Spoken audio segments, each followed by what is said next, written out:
মাঝে মাঝে 3.5 বছরের যে নাতিটা আছে, নাতিটা দাদির লাইগা মাঝে মাঝে তরকারি লয়ে যায়। বাবা কমলা আনলে খোরাইতে খোরাইতে দাদির লাইগা লয়ে যায়। এইটা বিসিএস ক্যাডারের বউ আকরাম আলী সাহেবের বিবির ভালো লাগে না। মনে মনে ভাবলো, আমি আমার এই কান্নাগিনী রে, এই শাশুড়িটাকে আমি সোনা ঘর ছাড়াবো।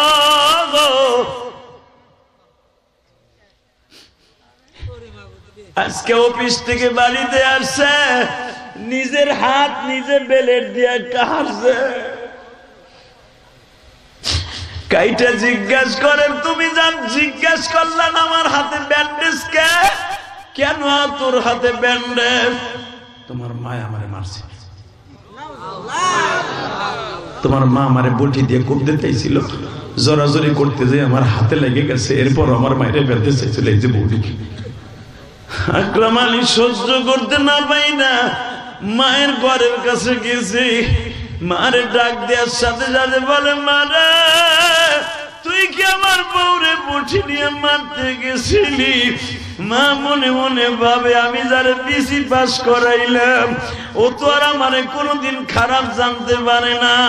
মা মিথ্যা কথা শুনে তেলে বাগুনে জ্বইলা উঠছে, পোলার কলার ধরে বাবা 2টা থাপ্পড় দিছে। তুই বিসিএস ক্যাডার হইয়া বুঝি মার কথা ভুইলা গেছ, বোর কাছে মুরিদ হইয়া গেছ।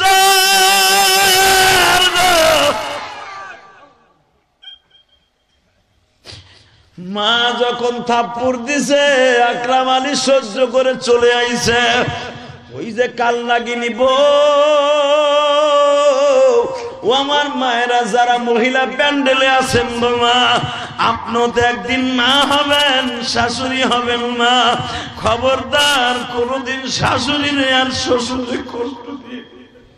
যদি এইরকম কোন বউ তোরে কয় তোর মার নিয়ে থাকবি না আমার নিয়ে থাকবি, সাথে সাথে শাশুড়ি মাইয়ের 3 কথা কইয়া বিদায় দিবি। কথা বল, কথা বল, কথা বল, কথা বল। 3 কথার মাল পানি আজকে ছাড়বি, কালকে আর একটা লই আসবি। বেটা আগলা ব্রিজের গোড়ের তো একটা ইচিং কিং পাকা দিয়ে লই আসবি। বেটা তো বই হাউরের মাই জানোয়ারে ঘরে রাখবি না। কথা বলেন না কেন? কেন হাউরের মাইয়ের কষ্ট দিলে তুই জাহান্নামে যাবি না। আর মা দুঃখিনীর দিকে একবার চোখ গরম দিয়ে তাকাবি, তোর জন্য জাহান্নাম অজীব হয়ে যাবে। আর মায়ের দিকে একবার নেক নজরে তাকাবি, 9 লাখ টাকা খরচ করে হজ করলে যা পাবি, ওই হজ তোর ঘরে একবার তাকাইলে তাই পেয়ে যাবি। এখন তোর জীবনে প্লাসে প্লাসে মাইনাস কর, আর মাইনাসে মাইনাসে প্লাস কর। ঠিক জানোস না আমার মা কত কষ্ট করে যুবক, তোর পাও 2টা ধরে বলে দিয়ে যাই, তোর পাও ধরছি। এই বিসি পাস যেই মা বলে তোর লেখাপড়া করায়, তোর বাপ কলমে এখনো পর্যন্ত সাইন দিয়ে টাকা উঠাইতে পারে না। হালাকে তোরে তোর বাবা ইংলিশ মিডিয়ামে পড়ায়, পরের বাড়িতে কাজ করে। তোর বাবা প্রবাসী, তোরে বিসিএস ক্যাডার বানায়। কয় বছর বয়সের বড় আমার? 50 হয় নাই, 50 হয়তো 52-53 বছর হইতে পারে। আমার সেই কলিজার টুকরা ভাইটা মারা গেছে, আল্লাহ যেন কবরটা জান্নাতের টুকরা বানায় দেয়। ওর মেয়েটা মাত্র 7-8 বছর বয়স, কারণ বিয়ে করছে দেরি করে, পূর্বাস ছিল। 7-8 বছরের মেয়েটারে কে দেখবে? আল্লাহ তুমি দেখে রেখো। জোর করে আমিন, জোর করে আমিন। কষ্ট হইতেছে, টাকা নেই দেখে। বাবা তুই লেখাপড়া কর। ঠিক আছে মা, শুরু করলাম। বাজারের লেখাপড়া শুরু হয়ে গেল। বিসি পাস করতে আর কয়দিন আছে। ও মা আবার বিসি পাস, বিসিএস ক্যাডার হইতে মা আরো সময় লাগবে। ও বাজান তুই পিছপাও হইস না, আল্লাহর বান্দা বিসিএস ক্যাডার হইল। বাবা এই বিসিএস ক্যাডার করতে যাইয়া বাবা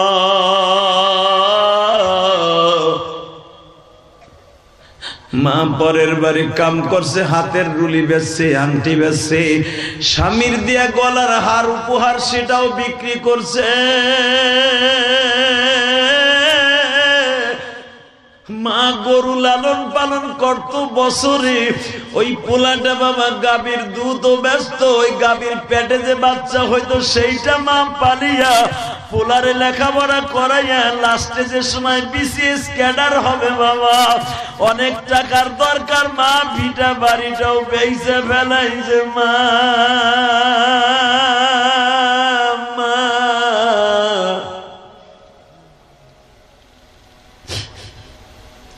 সরকারি জায়গায় মা একটা তালপাতার ঘর উঠাইছে, বিসিএস ক্যাডার ভালো রেজাল্ট করছে, দামি চাকরি পাইছে। মা এখনো সরকারি ঘরে থাকে, সরকারি জায়গায়। পোলায় জায়গা কিনা মার বাড়ির পাশে জায়গা কিনা বাড়ি করছে, বিল্ডিং করছে। বাবা বিয়ে করছে, হঠাৎ করে বউর সাথে আর মার সাথে বনিবনা হয় না। কেন হয় না? মার এই চোখটা নষ্ট ছিল, এই চোখটা নষ্ট। বিসিএস ক্যাডার আকরাম আলী বিবি বলে, তোমার মার চোখ দিয়ে সবসময় পানি পরে দেখতে ঘৃণা লাগে। ভাই নাউজুবিল্লাহ, আসতে বলিস না, কলিজার ভাই আমার। আরে মা রে, আরে মা, আরে মা, তোমার মার চোখ দিয়ে পানি পরে কেতর হয়, ময়লা হয়, আমি দেখতে পারি না।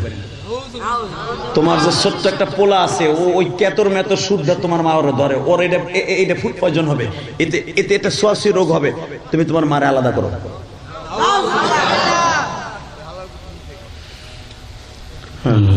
যদি তুমি রাগে বলছো, ধন্যবাদ তোমাকে, আলহামদুলিল্লাহ বলেন। তুমি রাগে বলছো, ঠিক আছে, বাস্তব ঘটনা। আকরাম আলী বলে, তাহলে শোন, মা আমার এত কষ্ট করে বিসিএস ক্যাডার বানাইবে, এমনকি মা আমারে বলছিল আমার কিডনি বেঁচে তোরে বিসি পাস করো। তুই জানোস না আমার মা কত কষ্ট করে তোমার মা তোমার মানুষ করছে, আমার বাপ মা আমার মানুষ করছে। হয়তো তোমার মায়ের নিয়ে থাকবা না আমার নিয়ে থাকবা। যদি এইরকম কোন বউ তোরে কয় তোর মার নিয়ে থাকবি না আমার নিয়ে থাকবি, সাথে সাথে শাশুড়ি মাইয়ারে 3 কথা কইয়া বিদায় দিবি। কথা বল, কথা বল, কথা বল, কথা বল। 3 কথার মাল পানি আজকে ছাড়বি, কালকে আর একটা লই আসবি। বেটা আগলা ব্রিজের গোড়ের তো একটা ইচিং কিং পাকা দিয়ে লই আসবি। বেটা তো বই হাওরের মাই জানোয়ারে ঘরে রাখবি না। কথা বলেন না কেন? কেন হাওরের মাইয়ারে কষ্ট দিলে তুই জাহান্নামে যাবি না। আর মা দুঃখিনীর দিকে একবার চোখ গরম দিয়ে তাকাবি, তোর জন্য জাহান্নাম অজীব হয়ে যাবে। আর মায়ের দিকে একবার নেক নজরে তাকাবি, 9 লাখ টাকা খরচ করে হজ করলে যা পাবি, ওই হজ তোর ঘরে একবার তাকাইলে তাই পেয়ে যাবি। এখন তোর জীবনে প্লাসে প্লাসে মাইনাস কর, আর মাইনাসে মাইনাসে প্লাস কর। আল্লাহু আকবার বলতে পারলি না? এখন তুই বুঝাল কি পাস। কয় হয়তো তোমার মা থাকবে না, আমি থাকবো। আকরাম আলী বিসিএস ক্যাডার বড় লোকের মাইয়া বিয়ে করছে। ও মা, এটা কথা কই মা, তুই রাগ করিস না। মা বুঝা লাইছে, কারণ যেই ছেলে বিসিএস ক্যাডার বানাইছে মা বুঝে না। এ তোর বাবা রাজমিস্ত্রি, ওই মতিঝিলের 25 তলা 26 তলা বিল্ডিং তোর বাপে বানায়, ওই বিল্ডিং এর মালিক বানায় না।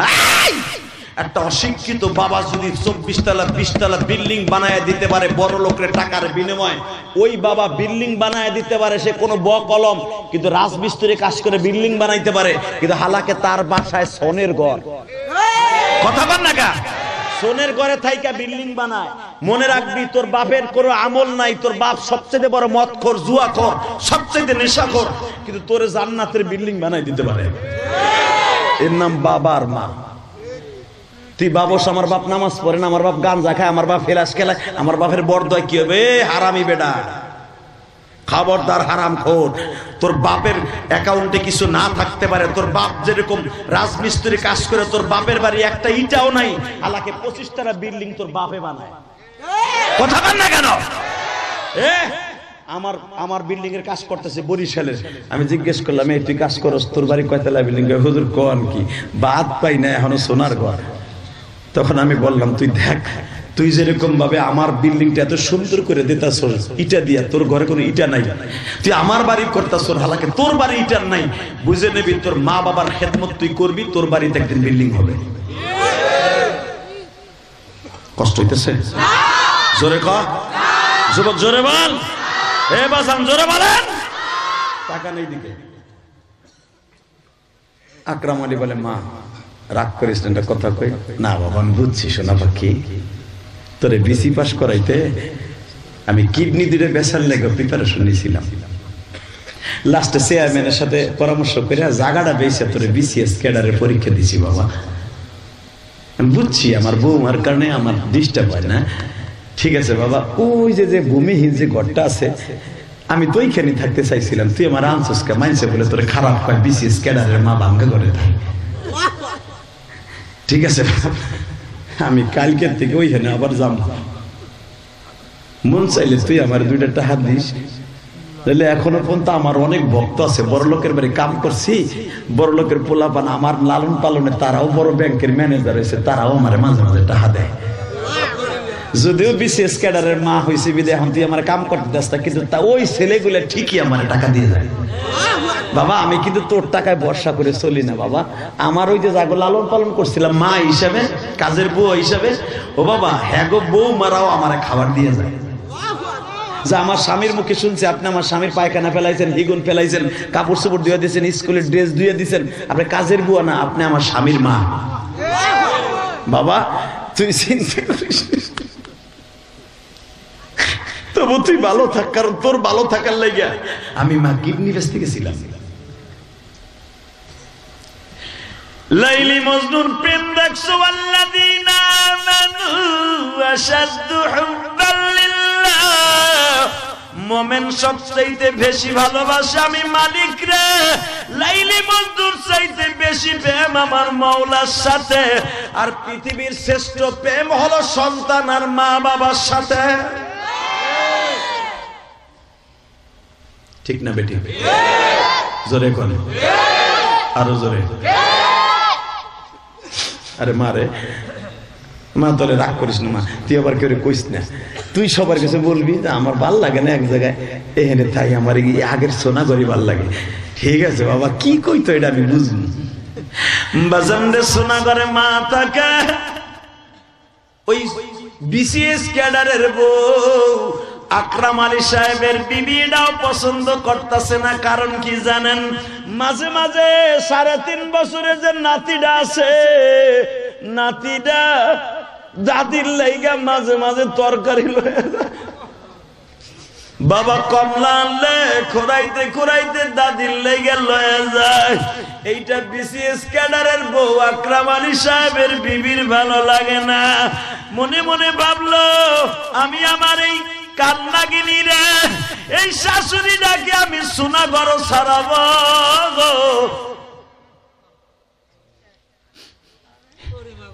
আজকে অফিস থেকে বাড়িতে আসছে, নিজের হাত নিজে বেলেট দিয়ে কাটছে, কাইটা জিজ্ঞাস করেন তুমি জান, জিজ্ঞাস করলেন আমার হাতে ব্যান্ডেজ কে, কেন তোর হাতে ব্যান্ডেজ? তোমার মা আমারে মারছে, তোমার মা আমারে বটি দিয়ে কোপ দিতে চাইছিল, জোরাজোরি করতে যে আমার হাতে লেগে গেছে, এরপর আমার মায়ের বেঁধে চাইছিল এই যে বউটিকে। আকরাম আলী সহ্য করতে না পাই না মায়ের ঘরের কাছে গেছি, মারে ডাক দেওয়ার সাথে সাথে বলে মারে তুই কি আমার বউরে বটি নিয়ে মারতে গেছিলি? মা মনে মনে ভাবে আমি যারে বিসি পাস করাইলাম ও তো আর আমারে কোনোদিন খারাপ জানতে পারে না। মা মিথ্যা কথা শুনে তেলে বাগুনে জ্বইলা উঠছে, পোলার কলার ধরে বাবা 2টা থাপ্পড় দিছে। তুই বিসিএস ক্যাডার হইয়া বুঝি মার কথা ভুইলা গেছ, বোর কাছে মুরিদ হইয়া গেছ।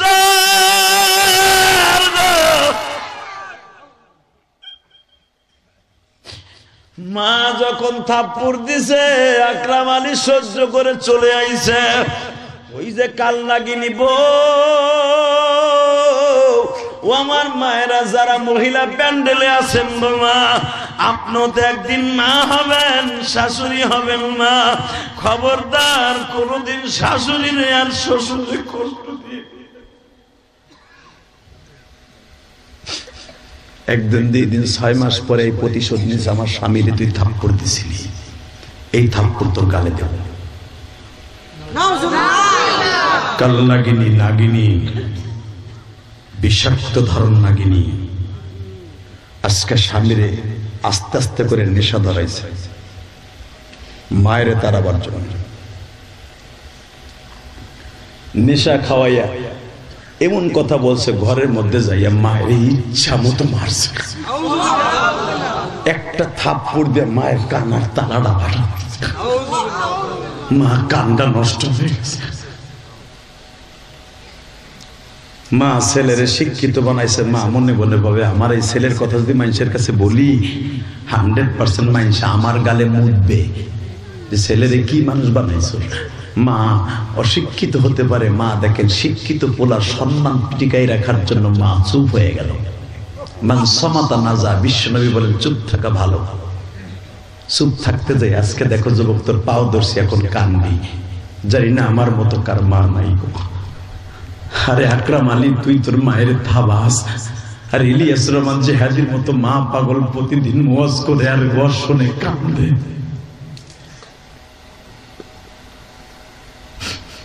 গতকালকে যিনি সভাপতি ছিলেন উনি তো ইউটিউবে শুনছে আমার, উনি চয়েস করছে ওয়াজের জন্য যে মায়ের ওয়াজ করে। উনি মায়ের অনেক ভক্ত, উনি কোটি কোটি টাকার মালিক এবং একটা কলেজের প্রফেসর। ওনার কয়টা ছেলে অস্ট্রেলিয়া লেখাপড়া করে। উনি ওই যে ওয়াজ শুনছে যে ইলিয়াস রহমান জিহাদির মার মসজিদ আছে, মার নামে মসজিদ করছে, মায়ের ওসিয়ত। সে আমার মসজিদের টাকা দিয়ে কান্দার কি বলে জানেন? হুজুর আমার একটা গোপনীয় রোগ আছে, আপনি আপনার মায়ের মসজিদের টাকা দিলাম জানো আল্লাহ আমার রোগটা ভালো করে দেয়। এই যে রাত্রে বগুড়া আকরাম আলী সাহেব আজকে মদ খাইয়া মায়ের মাইরে চলে আসছে। মায়ের কানে শোনে না বাবা, তবু কাল নাগিনীর পরাণ ভরে নাই। মাত্র আরো 1 মাস 1.5 মাস পরে আবার মদ খেয়ে যখন মার ঘরের কাছে যাবে, ও বাজান আজকে মদের অভিনয় করছে, খায় নাই কেন জানেন, এখন কানবেন। আকরাম আলী সাহেব যখন ঘরে আসছে, আসিয়াই দেখে আকরামের বউ মনে মনে ভাবছে আজকে কিছু মিথ্যা কথা বানাবো, ওই বরিরের কাল নাগিনী নারীরে মারি খাওয়াবো, যার চোখ দিয়ে পানি পড়ে তার কাছে আমি বলিয়ে তারে এই দেশ থেকে খেদাবো, তার মাইয়ার বাড়ি পাঠাবো। এই চিন্তা ভাবনা করে বসে আছি, কিন্তু আল্লাহর কুদরত বোঝা যায় না গো বাবা।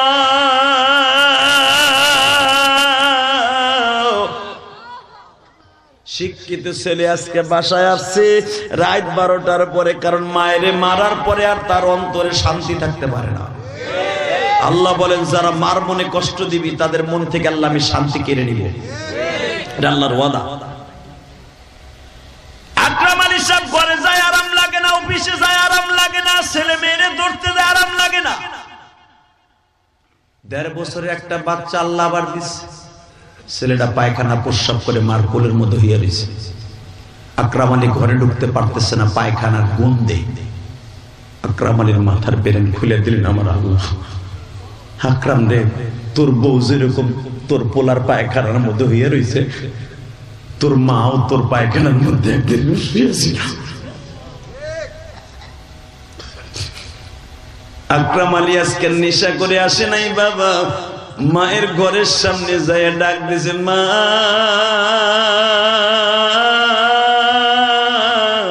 দরজা খোল মা। মায়ের তো বাবা বাঁশ দিয়া আর খড়ি দিয়া বেড়া দেয়া বাবা। এই দরজার কাছে যাইয়া যখন ডাক দিছে, মা মনে করছে বউ জানি আজকে কি বলছে, আজকে রাত্রে মনে হয় আকরাম আলী আমার মা হবে। মা দরজাটা আরো শক্ত করে গিট্ট দিছে।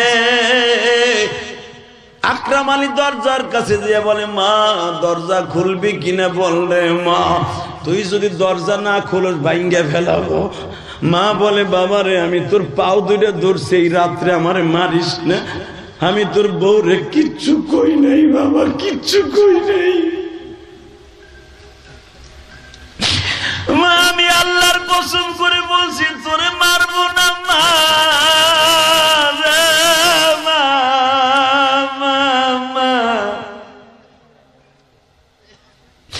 মা বলেন নেশাখোর কোনদিন ভালো কথা তার মুখ থেকে বের হয় না। মা আমি আজকে কিন্তু নেশা করি নাই মা, মাত্র 2টা কথা বলবো, দরজাটা খোল। দরজা খোলে না গো বাবা। আকরাম আলী বলে, মা খুলবি না? একটা লাথি দিয়ে দরজা ভাঙ্গিয়া মা লাভ দিয়ে দাঁড়া গায়ে, আকরাম রে এই রাত্রে যদি আমার গায়ে আঘাত করো, এতদিন কোনদিন কোন মালিকের কাছে নালিশ করি নাই, তোর বিরুদ্ধে কিন্তু আল্লাহর কাছে নালিশ করব। একটা দৌড় দিয়া মায়ের পাও দুটা ধরাই ধরে বলে, মারে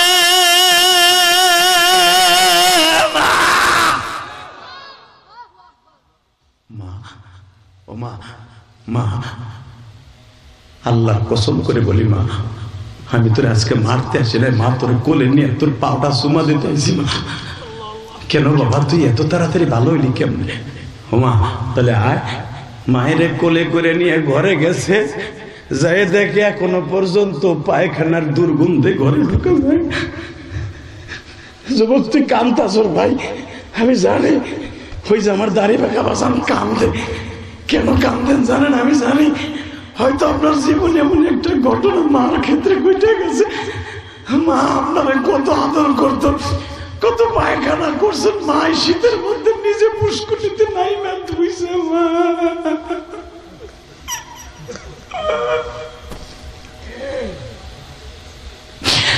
আল্লাহ যাদের মা নাই তারা কান্দে গো। এই গভীর রাত্রে আজকে 27শে নভেম্বর তুমি তাকায়া দেখো, আজকে 27শে নভেম্বর তাকায়া দেখো, 27শে নভেম্বর এই নবাবগঞ্জের জমিনে তাকায়া দেখো মাহারা ভাইরা কেন কান্দে, আমার দাড়ি বাঁকা বাসানরা কান্দে গো। আকরাম আলী মারে কোলে লইয়া বাবা সন্তানের ঘরে যায় দেখে মা, তাকায়া দেখ রে মা, আমার ছেলের পায়খানার মধ্যে আমার বউ ঘুমায়া রয়েছে। তুই তো একদিন আমার এইভাবে পায়খানার মধ্যে ঘুমায়া ছিলি। মা একটা লাফ দিয়ে চিল্লাইয়া কান্দার কয় আকরাম আলী রে,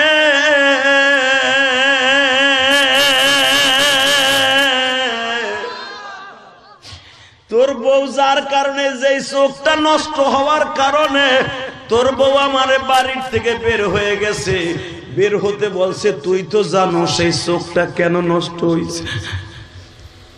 হ্যাঁ মা আমি জানি। ভুলে গেছ? ভুলে গেছ?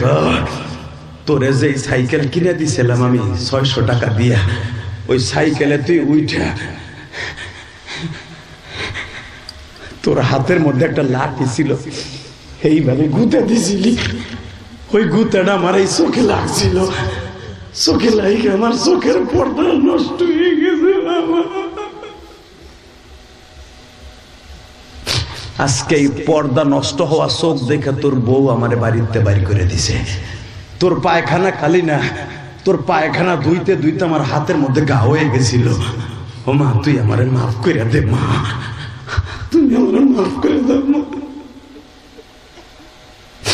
আল্লাহ দেখো আমার যুবক ভাইরা যারা মার কথা মনে করে কান্দে, এদের জীবনটাকে তুমি সুন্দর কইরা দাও। যুবক ভাই আমিও মা হারাইছি, আমার অনেক আলেম ভাইরা মা হারাইছে। আমি তোদের দুইটা পাও ধরে বলে দিয়ে যাই, এই 2 ঘন্টা মেহনত করার পিছনে জাস্ট 9টার আগে বয়ান শুরু করছি, এখন 11টা বাজে, তবু দুইটা পাও ধরে বলে যাই একটা লোক ময়দান থেকে ওঠে নাই। আমার বাজানদের চোখে পানি, যুবকদের চোখে পানি। আমি চাই তোমরা আল্লাহর ওলি হয়ে যাও। চাও না ভাই? চাস ভাই চাস? 30টা সেকেন্ড আমি টাইম দিলাম, আমি তোরে বন্ধু বানাই মার ছাড়বো। এই যে পাঞ্জাবিটা দেখোস না যুবক, এই পাঞ্জাবিটা আমি আবু বকরের বাড়ির থেকে এইবার কিনে নিয়ে আসছি 1.5 মাস আগে। আলহামদুলিল্লাহ বলা না? এই যে টুপিটা দেখোস না ভাই, আল্লাহর সাক্ষী রেখে বললাম, এই টুপিটা মাথায় দিয়া পুরা মক্কা মদিনা সফর করছি। আমি দোয়া করি তোরা যেন হজ করতে পারো, যেরকম আমিন। আমি আমার বাবাকে নিয়ে হজ করতে গেছি 2011 সালে। আমার আব্বারে কাবা ঘরের সামনে দাঁড় করাই সভাপতি সাহেব, আমার তো মা নাই তোরা জানোস ভাই, আমার আব্বা আছে। আমার আব্বার যদি এখনো কোনো একটা পেটে অসুখ হয়, আমি পাগলের মতো বলি আব্বা কি লাগবে তাই, কারণ আমি জানি আমি আমার মাকে কোনোদিন 1 খিলি পানও খাওয়াইতে পারি না। আমার আব্বা যে পয়সার অভাবে, ট্রিটমেন্টের অভাবে মারা যায়, আমি আল্লাহর কাছে জবাব দিতে পারবো না। আমার এই বাড়ি গাড়ি সাইরানার মূল্য নাই। যুবক তোর পাও ধরছি ভাই, এ যুবক তোর পাও ধরছি, যুবক তোর পাও ধরছি। আমার বাবারে 2011 সালে কাবা ঘরের ওই স্বর্ণের দরজাটার সামনে খাড়া করাইয়া বুকের মধ্যে চাইপা ধরে বলছিলাম, আব্বা আপনি আমার 2টা জিনিস দিবেন। 1 নম্বরে আমার মারে আপনি মাফ করে দিবেন, কারণ আপনি মাফ না করলে আমার মারে আল্লাহ কোনোদিন মাফ করবে না। কারণ কোন স্বামী যদি তার স্ত্রীকে মাফ না করে, সে যত বড় রাবেয়া বসরি হোক, কোনো কাম হবে না। 2 নম্বরে আব্বা আমারে কিছু দিবেন। আমার আব্বা এইভাবে কাবা ঘরের সামনে দাঁড়ায় বলছিল, আল্লাহ আমি আমার ইলিয়াসের মাকে মাফ করে দিছি। 2 নম্বরে আল্লাহ আমার ইলিয়াস যত মাহফিলে যাবে প্রত্যেকটা যুবকের চোখ দিয়ে পানি ফেলাবা। আজকে যে তোরা কান্তাছ সেটা আমার ক্রেডিট না, এটা আমার বাবার দোয়া। আমি যদি আমার বাবার দোয়া আল্লাহ আমাকে এই পর্যন্ত আনতে পারে, কোন কোন যুবক আছস তুইও তোর বাবারে বুকি নিয়ে মাপ চাবি? রাজি আছো না? নামাও হাত, আমি উঠাইতে কই নাই হাত। আমি এখন যেটা বলবো সেটা শুনবা। আমি বলবো যদি আল্লাহ আমাকে জান্নাত দেয় একসাথে যাব ইনশাআল্লাহ। বলো ইনশাআল্লাহ। বলো যদি তোর বাবা প্রবাস থাকে, বিদেশ থাকে, এই রাতের ভিতরে বাবার কাছে টেলিফোন করে মাপ চাবি। 2 নম্বরে যাদের বাবাই মাঠের মধ্যে আছে নগদ, লজ্জা শরম বাদ দিয়া বাবারে বুকের মধ্যে নিয়ে চিল্লাবি আর কান্দা। আমি কসম করে বলে গেলাম, পৃথিবীর কেউ ওলি না হলে তুই ওলি হবি। পৃথিবীর সবাই পরীক্ষা ফেল করলে তুই ফেল করবি না। তুই তোর বাবারে বুকে নিয়ে এখন কান্দবি। কার কার বাবাই মাঠে আছে দাঁড়াও তো।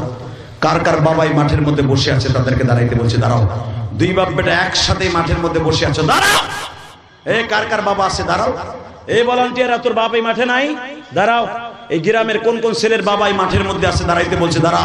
তোর মতো বড় আল্লাহর ওলি আর এই গ্রামের মধ্যে আর হতে পারে না। বলো আর কার কার বাবা আছে? বলো কার কার বাবা আছে? দাঁড়াও। কার কার বাবাই মাঠের মধ্যে আছে? দাঁড়াও। কপাল পোড়া, তোর কপাল ঠিকই পুড়ে যাবে আজকে। মহিলা প্যান্ডেলে কোন কোন মহিলার মা মহিলা প্যান্ডেলে আছে? দাঁড়াও। এই যে ছেলেগুলা যারা দাঁড়াইছে তাদের বাপগুলা দাঁড়ান, বাপগুলা দাঁড়ান, বাবাগুলা দাঁড়ান, বাবাগুলা দাঁড়ান, বাবাগুলা দাঁড়ান।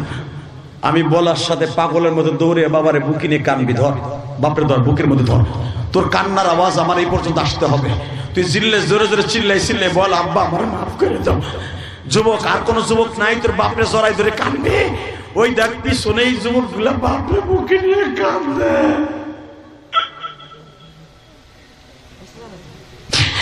আল্লাহ দেখো নবাবগঞ্জের দিকে এই গভীর রাত্রে আমার বাবার কাছেও মাপ চাই, তুমি ওরে ওলি বানায় দাও। আল্লাহ অনেক যুবক আছে কিন্তু আর বাবা বিদেশের বাড়ি।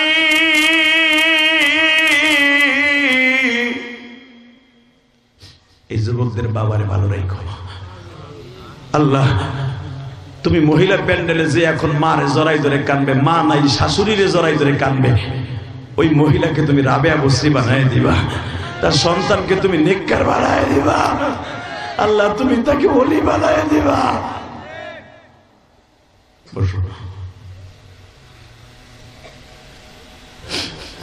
একসাথে বলবেন এই জমিনের মালিক কে?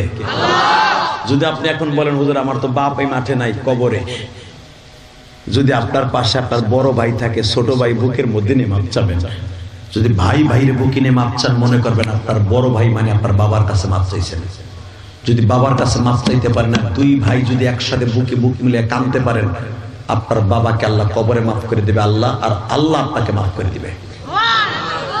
এমন কেউ আছেন 2 ভাই একসাথে আছে দাড়ি বাঁকা, ভাই বাইরে বুকে নিয়ে মাপ চাবেন? এমন কেউ আছেন যে জীবনে মাপ চাইতে পারেনি, আজকে মাপ চেয়ে নিলাম, কখনকার হায়াতে জিন্দেগি শেষ হয়ে যায়? এমন কোন ভাই আছেন কি ভাইরে বুকে নিয়ে মাপ চাবেন? অথবা কোন যুবক আসো এক বন্ধু আর এক বন্ধুর বুকে নিয়ে মাপ চাইবা, চাচতো ভাই মামাতো ভাই খালাতো ভাইরে বুকে নিয়ে মাপ চাইবা? আমি কসম করে বলে গেলাম, ভাই যদি ভাইরে বুকে নিয়ে বন্ধু বন্ধুর বুকে নিয়ে মাপ চাও, আমার নবীকে আল্লাহ আসমানে তুলে নিয়ে হাদিয়া দিছে বন্ধুত্ব দূর করার জন্য। দেখো দেখো চাচা, দেখো 60-70 বছর বয়স, দেখো সারা দুনিয়া দেখাবি না, দেখা 2টা বাপ, বাবার বয়সী ভাই ভাইরে বুকে নিয়ে কাঁদছে।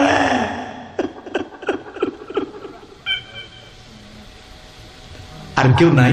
কাঁদতে থাকেন বাবা, কাঁদতে থাকেন। দাড়ি পাকা বাবা 2 ভাই কাঁদতে থাকেন, বাপ বাপ করে কাঁদতে থাকেন। আর কোন ভাই নাই, কোন যুবক নাই, এক বন্ধু আর এক বন্ধুরে মাপ চাবি। খেলা করতে যে বন্ধু বন্ধুরে কষ্ট দিছর, বন্ধুর কাছে মাপ না চাইয়া মোনাজাত করিস না, কোনো লাভ নাই। আল্লাহ যারা ভাই ভাইয়ের কাছে মাপ চাই, তুমি তাদেরকে ওলি বানায় দাও। আল্লাহ তুমি মাফ করে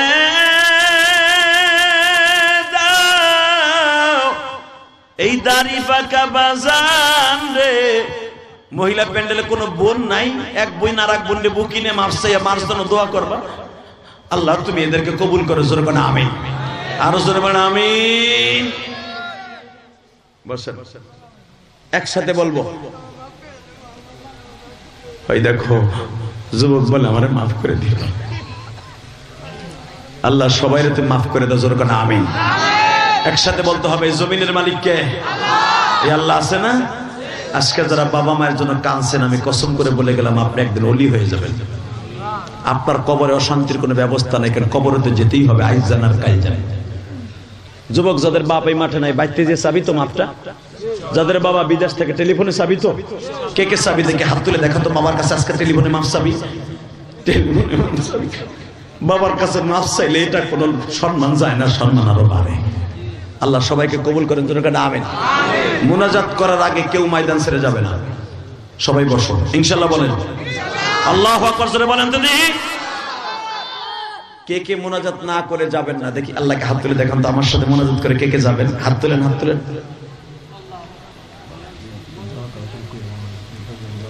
এই হাত তুলেন, কে মুনাজাত না করে যাবেন না, আল্লাহ আপনার হাতগুলোকে কবুল করেন। এই যুবক যাইস না, এই বেটা এই তালিবে আলিমরা যাইস না, তোরা আমার অ্যাসেট, তোরাই আমার দোয়া কবুল হওয়ার এক নাম্বার মেডিসিন, তোরা যাবি না বল। বসো, হাত তুলো। এই আমি চাই মাহফিলটা আজীবন হোক, আপনারা চান না? এই যে ছেলেটা চোখে কম দেয়, কি নাম তো, ও আমাকে আনতে যায়, অনেক কষ্ট করছে।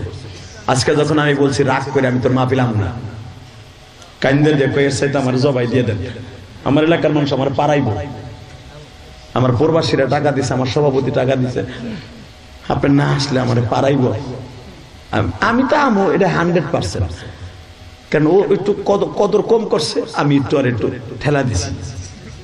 কিন্তু আমি তখন দেখছি আপনাকে এই মাহফিলে আমার আনার জন্য এই ছেলেটা কি কষ্ট করছে, এই মিল্টন।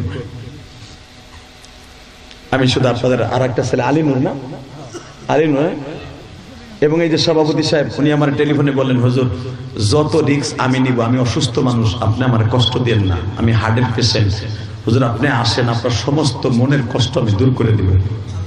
আমি সভাপতি হিসেবে আপনার কাছে মাফ চাই, আপনি আসেন হুজুর। আমি বললাম আপনি চিন্তা করেন, আমি আসতেছি ইনশাল্লাহ বলেন। আমি সেই এতগুলো রাস্তা অতিক্রম করে হেমায়তপুর হয়ে তারপরে আসছি, শুধু আপনাদের দুইটা পাও ধরে বলবো, আসছি শুধু টাকার জন্য না, একটু দোয়া নেওয়ার জন্য আসছি। কারণ আমার মায়ের একটা ওসিয়ত ছিল,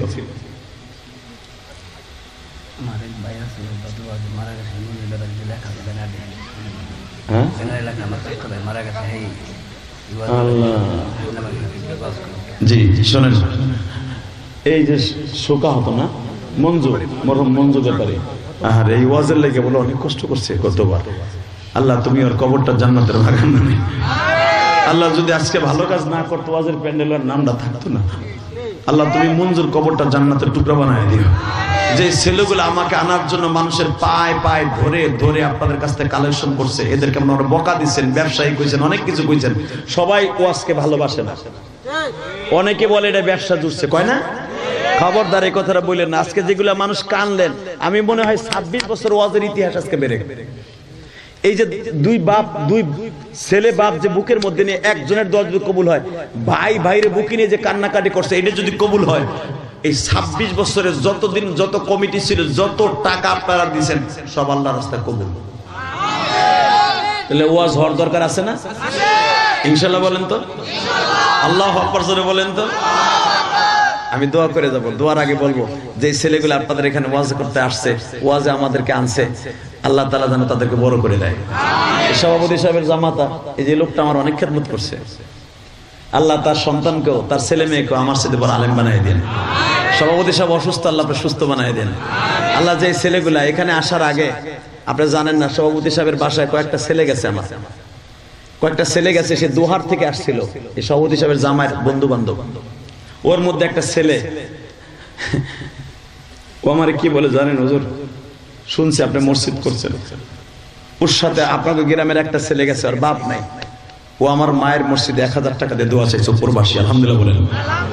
আর একটা ছেলে আমার সাথে মুসাফা করে 500 টাকা দিয়ে বলে, হুজুর সভাপতি সাহেবের বাসায় আপনি আছেন, আমি জানি না, আমার ভাই গেছিল আপনার ওখানে দাওয়াত দিতে, ও আমার স্বাস্থ্য ভাই লাগে, ওরা বলছে আপনার টাকাগুলো সব মসজিদে যায়, হুজুর আমার মায়ের জন্য আপনার মসজিদে এটা দিলাম, এটা আমার মাই দিছে। আমি বলে গেলাম ওই ছেলেটার মা আমার মার সাথে জান্নাতে যাবে, কারণ আমার নবীর ডাইরেক্ট কথা, যারা মসজিদে দান করে আল্লাহ তাদের ডাইরেক্ট জান্নাত দান করবে। আমার প্রতিটা টাকা আল্লাহ রাস্তা খরচা হয়। আলেমুল আমার টাকা দিলে লস নেই। অনেকে সমালোচনা করেন না, হুজুরের 2 ঘন্টা 1.5 ঘন্টা কথা কয়, এত টাকা নিয়ে কি করে? এ চান্দু চাচা, প্রত্যেকটা বক্তার মসজিদ মাদ্রাসা আছে। এই যে চরমনার শায়খরা ওয়াজ করে পকেট ভর্তি টাকা নিয়ে যাবো, টাকা কি হয় জানো? বিশাল বড় বড় মাদ্রাসা অট্টালিকা আছে, তাদের এই হাদিয়ার টাকাটা আল্লাহ রাস্তায় খরচা হয়। আলহামদুলিল্লাহ বলতে পারলা না? আলেম ওলামা সমালোচনা করেন না, পারলে আলেমকে হাদিয়া দিয়ে কিয়ামতে কাজে লাগবে ইনশাআল্লাহ। গতকালকার সভাপতি, প্রধান অতিথি এবং আমার ভাইরা প্রতিদিন, আমার মা বোনরা আমার মায়ের মসজিদে এই কেরানীগঞ্জ 4 কোটি টাকা খরচ করে মসজিদ বানাইছি। প্রতিদিন আমার ভাইরা, ওই যে নূরে, ওই যে তোমার নাম কি? আলিনুর না? আর তোমার নাম কি? তুমি শাকির। ওই ছেলেটাও আমার কাছে, আমার অফিসে যে দেখে আসছে, বাবা আমার মাদ্রাসায় 200 ছাত্র, আমার মসজিদ আল্লাহ এত সুন্দর করছি, এখন মসজিদ আমার না আপনাদের সবাই। আলহামদুলিল্লাহ বলেন। রাসূল বলেন, যে ব্যক্তি মসজিদে 1 বস্তা সিমেন্ট দিবে আল্লাহ তাকে জান্নাত দান করবে। যে ব্যক্তি 100 টাকা দিবে আল্লাহ তাকেও জান্নাত দান করবে। মান বানা লিল্লাহি মাসজিদান বানাল্লাহু লাহু বাইতান ফিল জান্নাহ। আমি আপনাদের কাছে টাকা চাই না, আমি শুধু দোয়া চাই। কেন দোয়া চাই জানেন? আমার জীবনে বাড়ি গাড়ি বহুত করাইছে, আমাকে আল্লাহ যেই পরিমাণ সম্পদ দিছে আল্লাহ শুকর। এখন আর আমার সম্পদের প্রতি লোভ না, আমার শুধু একটাই লোভ, আমি যেন আল্লাহর ঘরটা 5 তলা করে কবরে যেতে পারি। কারণ আমার মায়ের ওসিয়ত ছিল, ইলিয়াস যদি কোনোদিন টাকার মালিক হয় একটা মসজিদ মাদ্রাসা বানাই। আমি 1 কোটি 20 লাখ টাকার জায়গা কিনা মসজিদের কাজ ধরছি, 2 তলা কমপ্লিট। আলহামদুলিল্লাহ বলেন। 3 তলার কাজ চলতেছে, মারহাবা বলতে পারলেন না? আল্লাহ যেই ছেলেগুলা, আমি এখানে আসার আগে সভাপতি সাহেবের বাড়িতে যাইয়া তার মায়ের জন্য, বাবার জন্য আমার মসজিদে টাকা দিয়ে আসছে, আল্লাহ তুমি তাদেরকে কবুল করে নিও। আল্লাহ তাকে তুমি ভালো রাখো, তাকে বিদেশ যাওয়ার তৌফিক দান করে দিও। আল্লাহ প্রতিদিন যারা মুসাফে আমার মসজিদ না দেখে টাকা দেয় তাদেরকেও কবুল করো। আমি বলবো এই মাহফিলটা আজীবন হোক, আপনারা চান না? আমি সভাপতি সাহেবকে বলে যাই, আল্লাহ যেন তাকে অনেক দিন বাঁচায় রাখে। আগামী বছর যদি মাহফিল হয়, আমার কিন্তু কমিটির লোক বলে নাই, আমি একটু দেখি, টেস্ট করে, আমি এটা টেস্ট করে দেখি। সভাপতি, তোরা কোনো কথা কবি না, আমি দেখবো রসুলের প্রেমিক কয়জন আছে, আমাদের মতো বক্তা এখানে প্রতিদিন ওরা আনুক, প্রতি বছর এনে আপনাদের কোরআন হাদিসের কথা শোনাক। আপনারা চান না? আমি বলে গেলাম, এটা কিন্তু এখন মাঠ না, এটা জান্নাতের টুকরা। আমি বলি নাই, বিশ্বনবী বলছে। এই জান্নাতের মাঠ, এই বাগানটা হওয়ার জন্য, আপনার বাবার কবরটা জান্নাতের টুকরা হওয়ার জন্য, আমি জেহাদি বলবো আগামী বছর এই প্যান্ডেলটা করতে যত টাকা লাগবে আমি একটু টেস্ট করে দেখি, কে দিবেন আপনার বাবার জন্য প্যান্ডেলের খরচাটা? বলেন তো। সময় 1 মিনিট। লিল্লাহি তাকবীর। কি নাম আপনার? অনেক কাঁদছে লোকটা, ওখানে বসা ছিল, এখানে আসছে। বীর শ্রেষ্ঠ জাহাঙ্গীরের মতো মাস্টার জাহাঙ্গীর আলম আগামী বছর প্যান্ডেল দেবে, যেরকম মারহাবা। আর একটা পরীক্ষা করি, আগামী বছর এই মাইকের খরচ কে দিবে? সময় 30 সেকেন্ড, বলেন। লিল্লাহি তাকবীর। আগামী বছর মাইকের খরচ আমার এই বাজান দিবে, অনেক কাঁদছে। 30টা সেকেন্ডে আর একটা লোক দাঁড়াবে। আগামী বছর প্রধান বক্তার টাকা অর্ধেক, যদি 1 লাখ লাগে 50,000, যদি 70-80 হাজার লাগে 40,000, অর্ধেক টাকা আপনার বাবার জন্য। কারণ আমাদের মতো আলেমকে আপনি হাদিয়া দিলে এটা খারাপ রাস্তায় খরচা হবে না, সদকায় জারি হয়ে থাকবে। যদি ওয়াজ করে উসুল করে নিলাম, বলেন আগামী বছর প্রধান বক্তার টাকার জন্য মাত্র 5টা যুবক দাঁড়াবার। আগামী বছর এই মাহফিলের জন্য 10,000 করে টাকা দেবে। দাঁড়ান তো, 5 জন কে দাঁড়াবেন বলেন তো? 5 জন আগামী বছর 10,000 করে টাকা দিবেন আপনার মায়ের জন্য, বাবার জন্য। বলেন 5 জন 10,000 করে আগামী বছর।